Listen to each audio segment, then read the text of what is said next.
Apa nih kak? Sekilo na? 46 mbak. Satangnya atas berapa? Telur ekor. Baik ngaji, tak ngaji hendes. Telur ekor mbak. Telur ekor mas. Perkenalkan, nama saya Siti Khadijah. Saya selaku materi pertama pada kelompok 9 yang membahas pada bagian bab 7 prinsip kesantunan berbahasa. Namun, adanya saya di sini, saya cuma akan menjelaskan poin A, maksim kesantunan Leach. Pada poin A di sini ada 6. Yang pertama itu maksim kebijaksanaan. Maksim ini merupakan percakapan yang menekankan pentingnya saling mengurangi keuntungan diri sendiri dan memaksimalkan keuntungan pihak lain. Prinsip ini berlaku untuk semua peserta tutur, baik itu pembicara maupun lawan bicara. Tujuannya adalah untuk menciptakan suasana percakapan yang sopan, harmonis, dan saling menghargai. Dalam percakapan antara pembeli dan penjual tadi, dapat disimpulkan bahwa pembelilah yang menerapkan maksim kebijaksanaan. Kenapa? Karena yang pertama, pembeli tidak menawar dengan harga yang terlalu rendah yang dapat merugikan penjual. Hal ini dapat dikatakan pembeli itu mengurangi keuntungan diri sendiri. Sementara yang kedua, pembeli bersedia membayar harga yang wajar dan sesuai dengan nilai barang yang ditawarkan. Hal ini bisa dapat kita simpulkan bahwa pembeli itu memaksimalkan keuntungan penjual. Nah, kalimat yang menunjukkan maksim kebijaksanaan dalam dialog video tadi, yaitu kalimat pembeli yang mengucapkan, iya, 23.000 sambil menganggukkan kepala. Kalau dalam bahasa Maduranya itu, engki trolekor. Nah, kalimat ini menunjukkan bahwa pembeli bersedia menerima harga yang ditawarkan penjual, meskipun tidak sesuai dengan harga yang diinginkan pembeli. Ini mencerminkan upaya pembeli untuk menghargai keuntungan penjual.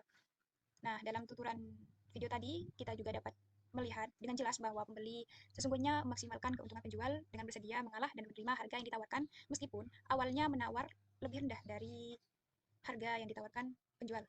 Nah, tindakan ini menunjukkan bahwa pembeli memahami penjual juga memerlukan atau perlu mendapat keuntungan dari apa yang dia jual.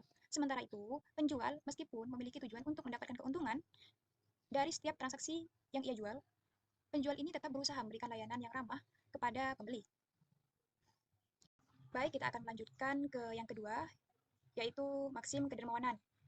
Nah, definisi dari maksim kedermawanan di sini adalah peserta pertuturan diharapkan dapat menghormati orang lain, dan penghormatan terhadap orang lain akan terjadi apabila peserta tutur dapat mengurangi keuntungan diri sendiri dan memaksimalkan keuntungan pihak lain.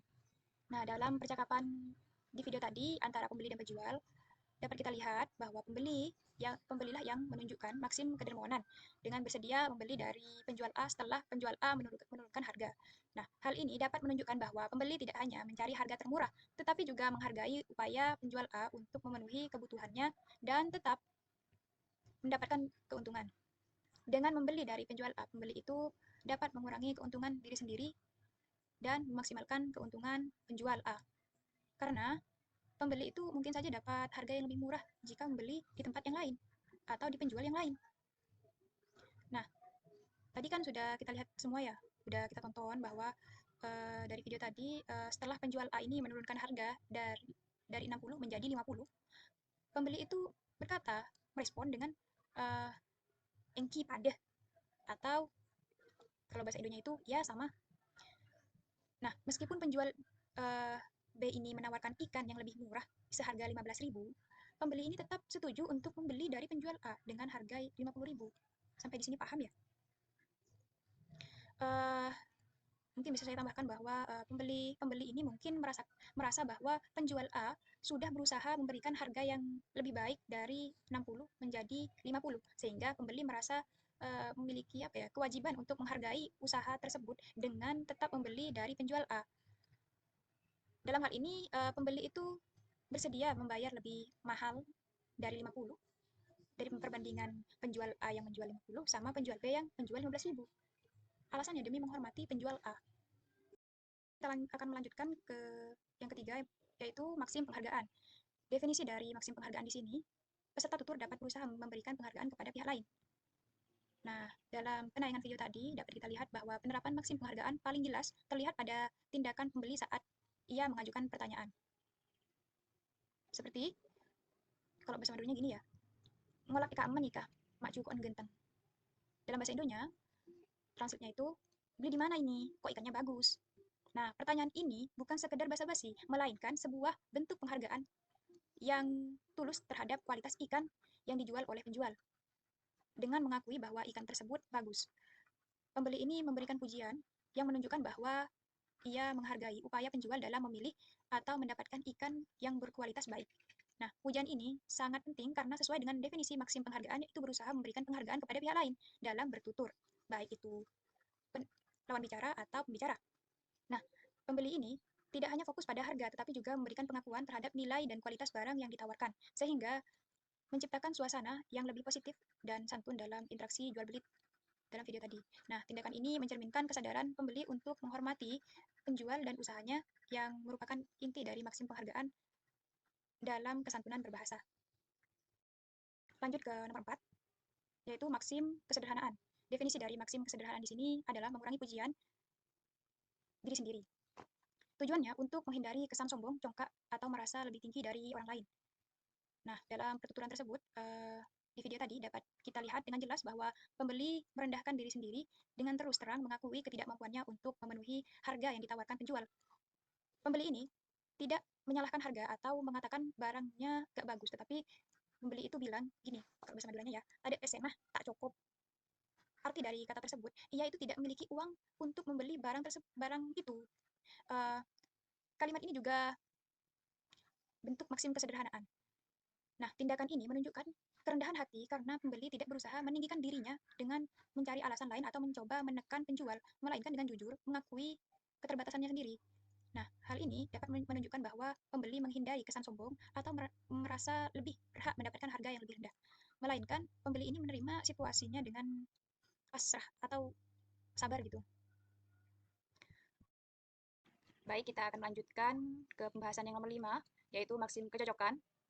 Definisi dari maksim kecocokan di sini, apabila ada kecocokan antara peserta tutur, baik itu dari penutur maupun mitra tutur, dalam kegiatan bertutur. Nah, tadi kan sudah ditampilkan ya video contohnya. Di situ terlihat jelas bahwa kegiatan bertutur antara pembeli dan penjual itu memiliki kecocokan dalam kegiatan bertutur, dan masing-masing dari penutur maupun mitra tutur, pembeli maupun penjual, dapat bersikap santun. Mungkin itu saja penjelasan dari maksim kecocokan yang nomor 5. Baik, kita akan lanjut ke poin yang terakhir, yaitu nomor 6, yang membahas tentang maksim simpati. Definisi dari maksim simpati di sini adalah bagaimana peserta tutur dapat menunjukkan sikap simpati, baik itu penutur maupun mitra tutur. Nah, dalam percakapan di video tadi, antara pembeli dan penjual, kita bisa dapat melihat bagaimana penjual berusaha bersikap ramah dan sopan ketika pembeli meminta agar jahe dimasukkan langsung ke wadah tanpa plastik. Penjual tidak hanya menuruti pembeli, tetapi juga memberikan respon yang menunjukkan perhatian. Ini saya membacakan responnya dengan bahasa Madura ya. Tikel nah, gula andi kompoi bini, mak pola bisa oleh lamaran. Nah, kita kan di sini belajar pragmatik ya, sementara pragmatik itu mengkaji tentang bagaimana makna itu dipahami berdasarkan konteksnya. Nah, kalau di Madura di sini, kalimat respon ibu-ibu penjual tadi itu secara tidak langsung lah, dia tuh mengatakan bahwa di Madura kalau cewek gak dikasih plastik waktu membeli sesuatu, entah itu di toko, di pasar, maupun di tempat pembelian dimanapun itu, mereka itu harus diberikan plastik. Kenapa? Karena mitosnya, cewek kalau gak dikasih plastik itu nanti gak dapet jodoh. Baik, mungkin itu saja ya cerita tentang mitos-mitosnya dulu. Sekarang kita kembali ke pembahasan kita ya, bahwa dari respon penjual tadi, penjual itu menunjukkan kepeduliannya kepada pembeli. Nah, pembeli pun juga merasa senang dan membalas dengan amin, amin bu, tak langkong nikah, nyicer, yang menunjukkan bahwa ia merasa dihargai dan diperlakukan dengan baik oleh penjual.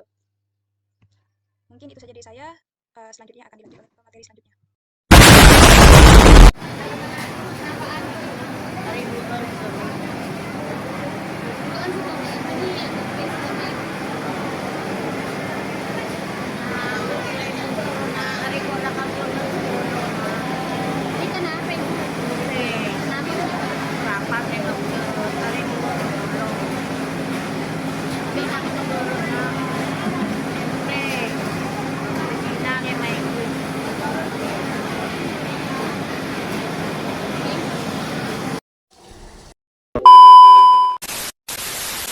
sini saya akan menjelaskan kesantunan berbahasa yang terdapat dalam video tadi dalam model kesantunan Browne-Vincent.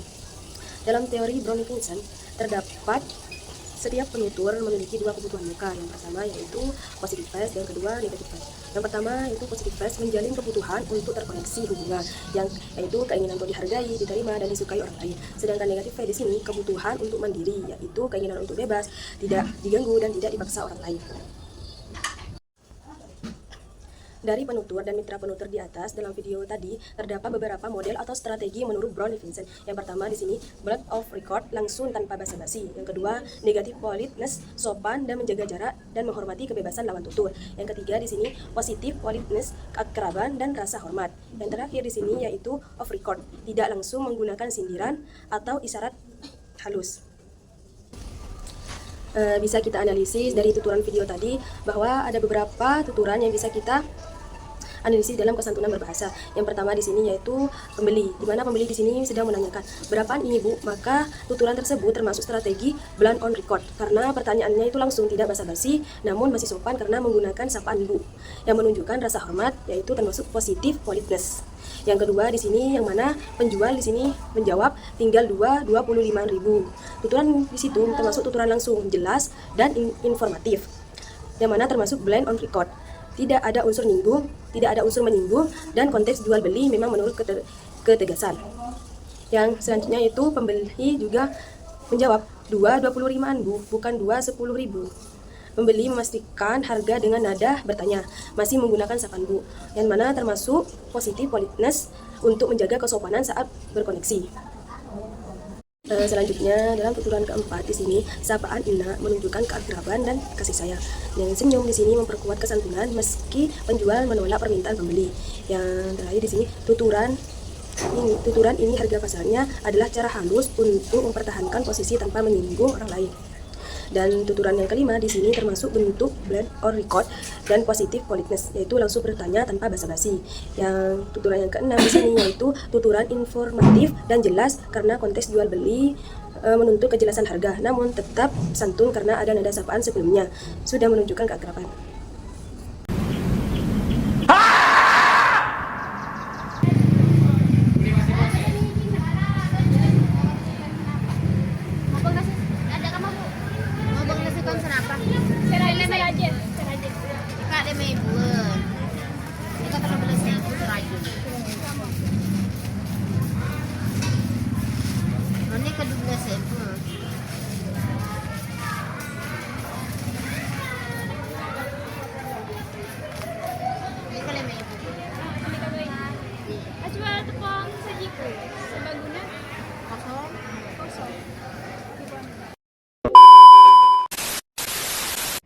Assalamualaikum warahmatullahi wabarakatuh.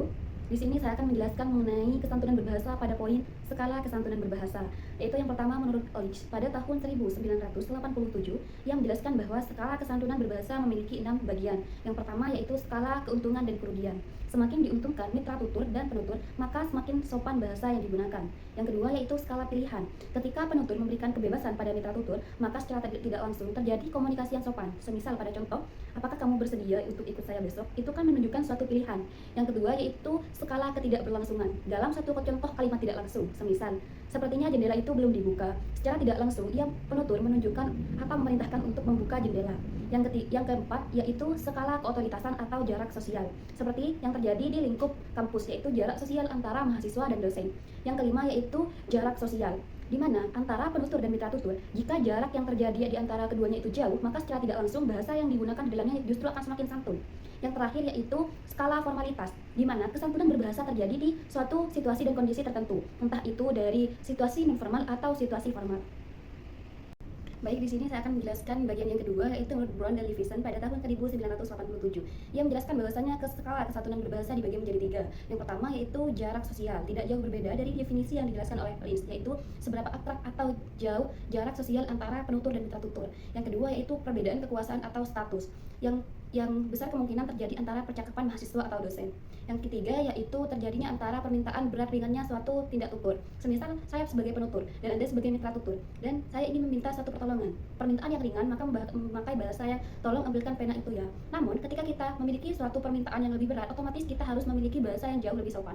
Bisakah kamu membantu saya untuk menulis laporan itu hingga selesai? Seperti itu pada satu contoh beban yang lebih berat. Baik, di sini saya akan melanjutkan mengenai skala kesantunan berbahasa menurut Robin Lapov. Yang pertama itu dibagi menjadi 3. Yang pertama adalah jangan memaksa atau mengganggu. Dalam satu contoh kesantunan kalimat dalam suatu paksaan yaitu semisal, saya ingin duduk di sini. Otomatis itu kan menjelaskan suatu paksaan. Dan kalimat yang lebih sopan adalah bolehkah saya duduk di sini. Yang kedua yaitu memberikan suatu pilihan. Semisal kita ingin meminta tolong, apakah bisa kamu membantu saya besok? Itu kan suatu pilihan antara iya dan tidak. Dan yang terakhir yaitu bersikap ramah dan menyenangkan. Saya memiliki salah satu contoh komponen skala kesantunan berbahasa berdasarkan video yang telah dianalisis, di mana contoh tersebut mengandung 5 komponen skala kesantunan berbahasa menurut beberapa pandangan teori. Yang pertama yaitu skala formalitas, di mana terjadi bahasa yang sopan antara penutur dan mitra tutur atau pembeli dan penjual. Yang kedua yaitu skala jarak sosial. Dari dialog tersebut bisa kita simpulkan bahwasanya terjadi jarak sosial yang jauh antara pembeli dan penjual, dikarenakan mitra tutur dan penutur juga menggunakan bahasa yang sangat santun. Yang ketiga yaitu keuntungan dan kerugian. Dalam artian pembeli memberikan suatu kebebasan yang menguntungkan suatu penjual. Pembeli dan penjual memberikan suatu kebebasan, di mana pada kalimat penjual mengatakan ini ada yang 15, ada yang 13. Secara tidak langsung, penjual memberikan kebebasan pada pembeli untuk membeli suatu produknya, yang berarti itu menjadi suatu kesopanan atau bukan bentuk nilai pemaksaan. Yang keempat atau yang keempat yaitu pilihan. Penjual memberikan suatu pilihan kepada pembeli, yang artinya seperti salah satu contoh kalimat tadi yaitu ini Bu ada yang 13, ada yang 15, seperti itu kan bentuk pilihan. Dan yang terakhir yaitu kalimat skala ketidaklangsungan, di mana saat penjual datang, penjual tidak langsung mengatakan Bu saya mau beli micin, tapi ia justru memberikan suatu kalimat tidak langsung, Bu apakah ada micinnya. Itu suatu bentuk skala ketidaklangsungan. Mungkin sekian analisis video dari contoh skala kesantunan berbahasa. Saya lanjutkan kepada materi-materi selanjutnya. Terima kasih.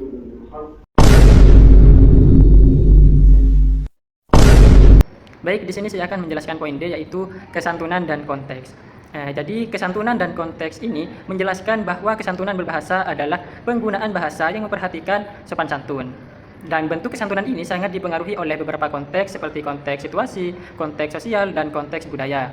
Yang pertama, konteks situasi.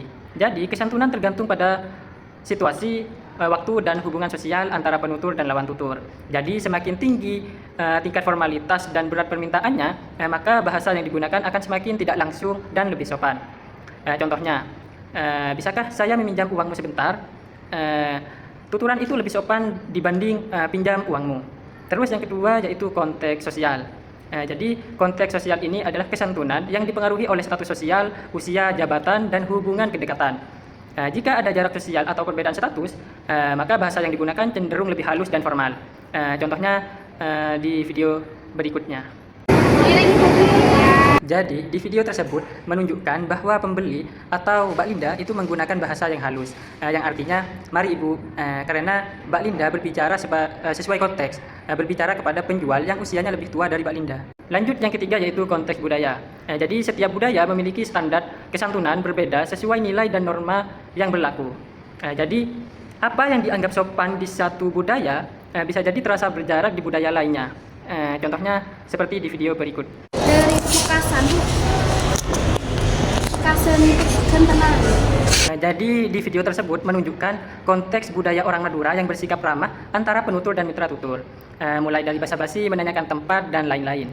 Lanjut ke poin E yaitu antara prinsip kerjasama dan prinsip kesopanan. Nah, ini menjelaskan bahwa dalam komunikasi yaitu ada dua prinsip penting, yaitu prinsip kerjasama dan prinsip kesopanan.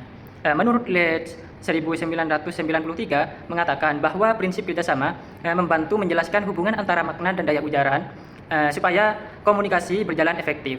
Namun, prinsip tersebut tidak cukup untuk menjelaskan mengapa manusia sering berbicara secara tidak langsung. Jadi, disinilah prinsip kesopanan berperan penting untuk menjaga keharmonisan sosial dan menghormati lawan bicara. Jadi, kedua prinsip tersebut sering tidak sejalan. Dalam beberapa situasi, orang lebih mengutamakan kesopanan daripada kejelasan informasi, atau sebaliknya. Oleh karena itu, prinsip kesopanan tidak hanya tambahan, tetapi menjadi pelengkap yang penting bagi prinsip kerjasama. Secara sosial, prinsip kerjasama berfungsi mengatur isi dan arah pembicaraan agar tujuan komunikasi itu tercapai. Jadi, prinsip kesopanan menjaga hubungan agar tetap baik dan seimbang.